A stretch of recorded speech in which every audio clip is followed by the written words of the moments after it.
नमस्कार साथियों, स्वागत है आपका अपने ही यूट्यूब चैनल बीरू एकेडमी पर। डियर, आज हम बात करेंगे बीएड वर्सेस वीटीसी का जो पुराना चिरपरिचित मामला चल रहा है सुप्रीम कोर्ट में, जिसकी सुनवाई आने वाली इसी 12 अक्टूबर को होना प्रस्तावित है। इस पर बात करेंगे कि आखिर बीएड जीत रहा है या वीटीसी जीत रहा है। देखिए डियर, पहले आप पूरा वीडियो अंत तक वॉच कीजिएगा, फिर आप कमेंट कीजिएगा। डियर, मैं किसी एक पक्ष का पक्षधर नहीं, सिर्फ तर्क और वितर्क करेंगे और इसके संबंध में रिकॉर्डिंग जो आप जानकारी रखते हैं वो भी कमेंट बॉक्स में शेयर कीजिएगा। लेकिन पहले पूरा वीडियो अंत तक जरूर देखिएगा, उसके बाद कमेंट कीजिएगा।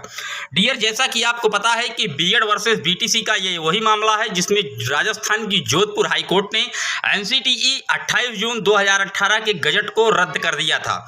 उसी के आधार पर यह मामला इस समय सुप्रीम कोर्ट में चल रहा है और सुप्रीम कोर्ट की जो डिसीजंस है वो 12 अक्टूबर को फाइनल डिस्पोजल होना है और इसकी जो है एडवांस लिस्ट भी सुप्रीम कोर्ट के द्वारा जारी कर दी गई है। इस केस को एडवांस लिस्ट की सूची में डाला गया है, यानी कि इसकी सुनवाई के लिए सुप्रीम कोर्ट बिल्कुल तत्पर है। देखिए डियर, किसका पक्ष किस आधार पर मजबूत है उसकी हम बात करेंगे, फिर आप भी अपनी राय जरूर दीजिएगा। देखिए, बीएड के पहले पक्ष की बात करते हैं कि किस स्तर पर कहां बीएड मजबूती के साथ खड़ा है। बीएड का जो पक्ष है डियर वो 2-3 आधारों पर मजबूत है। पहला इस आधार पर मजबूत है कि जो राज्य होते हैं ये शिक्षा समवर्ती सूची के अंतर्गत आती है और कुछ जो विशेष पावर होती है वो एक राज्य की राज्य सरकार को दिया जाता है। इस आधार पर जो जिस प्रदेश की राज्य सरकार है वो गुणवत्तापूर्ण टीचरों के लिए बीएड को ले सकती है, ये बिल्कुल तथ्य बात है। और इसी आधार पर उत्तर प्रदेश के जो मुखिया हैं योगी आदित्यनाथ जी ने उन्होंने गुणवत्ता के लिए बीएड साथियों को लिया है। उसका एक पॉइंट और है, इसके पहले जो 68,500 की शिक्षक भर्ती हुई थी जिसमें सिर्फ और सिर्फ बीटीसी या डीएलएड के अभ्यर्थी ही शामिल हुए थे और सीटें थी 68,500। लिखित परीक्षा के द्वारा उस परीक्षा का आयोजन कराया गया था, लेकिन बीटीसी के अभ्यर्थियों ने लगभग 1.5 से 2 लाख अभ्यर्थियों ने पार्टिसिपेट किया था और मात्र जो पास हुए थे वो महज 45,000 ही बच्चे पास हुए थे। शेष लगभग 25,000 सीटें रिक्त रह गई थी 68,500 में। उसी को देखते हुए योगी सरकार ने यह फैसला लिया था कि जब बीटीसी के इतने अभ्यर्थी हैं और वो ही जो है क्वालिफाई नहीं कर पा रहे हैं, 150 में 67 अंक उन्हें लेना था और 67 अंक पाते ही वो नियुक्ति पत्र हाथ में ले लेते थे। लेकिन 67 अंक नहीं पा पाए और सीटें 25,000 रिक्त रह गई थी बीटीसी अभ्यर्थियों के द्वारा। तो कहीं ना कहीं योगी सरकार को ये लगा कि बीएड के जो अभ्यर्थी हैं उनमें या तो थोड़ा क्वालिटी या क्वालिफिकेशंस कम है जिस आधार पर ये सीटें रिक्त रह गई हैं। दूसरा ये भी हो सकता है कि सरकार एक ही साथ पूरे सीटें भरने की फिराक में थी और उसके जस्ट बाद जो 69,000 शिक्षक भर्ती आई उसमें बीएड अभ्यर्थियों को शामिल किया गया। हालांकि एनसीटीई गजट निकाल चुका था, लेकिन कहीं ना कहीं गेंद राज्य सरकार के भी पाले में थी। तो योगी सरकार जो उत्तर प्रदेश में है तुरंत एक्टिव होकर बीएड साथियों को शामिल कर ले गई और अंततः 69,000 की जो शिक्षक भर्ती है उसमें काफ़ी ज़्यादा बीएड के अभ्यर्थियों ने भी झंडे गाड़े हैं, इसमें कोई दो राय की बात नहीं है। पहला पक्ष इसलिए मजबूत है कि राज्य सरकार स्वतंत्र है और उत्तर प्रदेश की जो राज्य सरकार है वो कहीं ना कहीं बीएड के साथ है। अगर ना होती तो वो बीएड को गुणवत्तापूर्ण जो एजुकेशन है उसके आधार पर शामिल ना करती और कहीं ना कहीं सुपर टेट भी इसी आधार पर इसी राज्य सरकार के द्वारा लागू किया गया था गुणवत्तापूर्ण के लिए। तो बीएड के साथ अगर बात की जाए तो उत्तर प्रदेश की योगी सरकार पूरी तरीके से सहमत दिखती नजर आ रही है। बात करते हैं एनसीटीई की, तो एनसीटीई पूरी पुरजोर जो है अपनी ताकत झोंक देगा 28 जून 2018 के गजट को बनाने के लिए।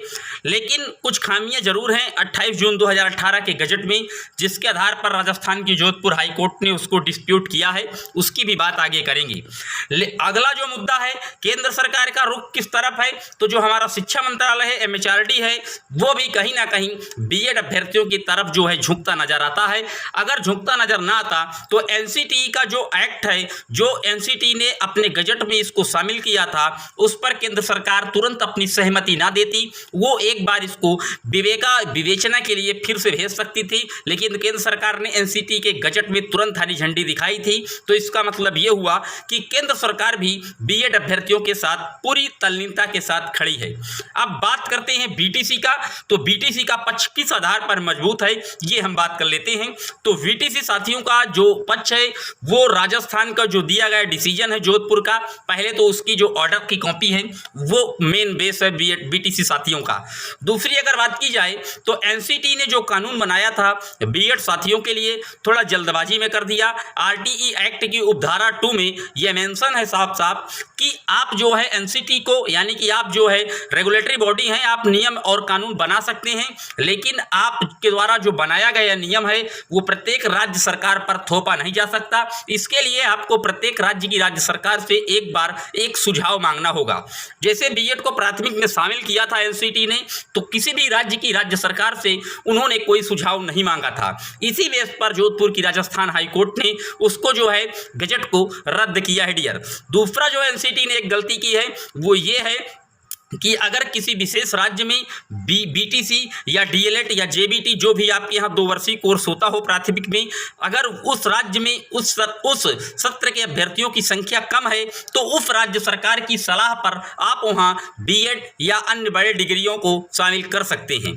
तो कहीं ना कहीं ये भी एक गलती हुई है एनसीटी ने कि राज्य सरकार से वो सुझाव नहीं लिए और डायरेक्ट जो है इनको ऐड कर दिए। इन दोनों मुद्दों की वजह से ही राजस्थान की जो जोधपुर हाई कोर्ट है उसने बीएड जो डिग्रीधारी हैं उनको प्राथमिक लेवल से बाहर किया है।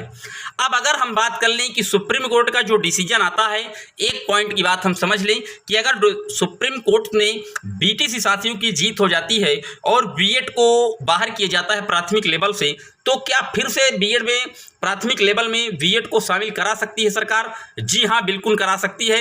केंद्र सरकार बीएड में जो एनसीटी के गजट में जो खामियां रह गई हैं उनको तुरंत तत्काल प्रभाव से वो सही करा सकती है। उसमें तुरंत एक्ट में सारे अधिनियम में फिर संशोधन करेगी और पूरा जो सिस्टम है उसको पर्टिकुलरली एक रूल के हिसाब से फॉलो करवा देगी और कहीं ना कहीं बीएड को प्राथमिक में फिर केंद्र सरकार शामिल कर सकती है और राज्य सरकार के पाले में भी सुप्रीम कोर्ट गेंद ये डाल सकता है कि आप जिस आधार पर चाहें, गुणवत्तापूर्ण चाहते हैं तो बीएड को ले सकते हैं, अन्यथा जिस कोर्स का प्रशिक्षणरत अभ्यर्थी हैं अगर आप चाहें तो उन्हीं से उस राज्य की जो शिक्षक भर्ती है उसको कर सकते हैं। ये आज का अपडेट वीडियो था। एक एक पॉइंट मैंने आपको क्लियर किया होगा। उम्मीद है कि आप एक एक पॉइंट बिल्कुल अच्छे तरीके से समझ गए होंगे। इन सारे मुद्दों से को आप किस प्रकार देखते हैं, मेरे द्वारा जो तर्क दिए गए आप उससे सहमत हैं या नहीं, कमेंट बॉक्स में जरूर बताइएगा। आपका क्या तर्क है? आखिर आने वाली 12 अक्टूबर को किस आधार पर किस तरह से डिसीजन होगा, आप अपनी राय कमेंट बॉक्स में मेंशन कर दीजिएगा। चैनल पर पहली बार आए हैं, इसी तरह की ऑथेंटिक अपडेट के लिए चैनल जाना जाता है, सब्सक्राइब करके बेल आइकन ऑन कर दीजिए। Thank you.